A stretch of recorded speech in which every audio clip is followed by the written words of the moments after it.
کن من به درس خوندن علاقه ندارم، واسه همین درس رو میخونم. ببین اینو گفت، من میخواستم این آیپد رو با آرامش ببندم، بکوبم تو صورت خودم. بهش گفتم آقا تو فکر می‌کنی من احمقم؟ مثلا من که رتبه 500 شدم فکر می‌کنی مثلا عقلم کم بوده؟ مثلا می‌خواستم فیزیک بخونم، اینجوری کتاب فیزیک رو باز می‌کردم چشامو می‌گرفتم رو با آسمون میگفتم که آره خدایا شکر مرسی، من از بچگی فیزیک رو خیلی دوست داشتم، من از بچگی دوست داشتم شتاب اینو حساب کنم. کدوم عقل سلیم این کارو میکنه؟ گفتم تو فکر کنی مثلا اون زمان جلوی ما یه دسته PS4 بوده، کتاب کمک درسی، بعد ما گفتیم خب نه من با علاقه میخوام بشینم درس بخونم؟ آدمی هست که اینجوری باشه؟ هیچ کسی، هیچ کدوم از کسایی که از لحاظ مغزی نرمالن و رتبه خوبی آوردن با علاقه درس نخوندن.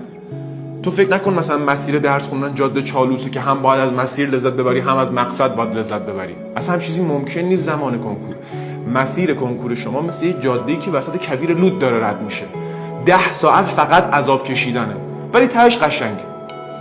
شماها بیدار نمیشید صبح به خاطر اینکه میخواین با علاقه فیزیک بخونید، با علاقه دینی بخونید، ریاضی بخونید.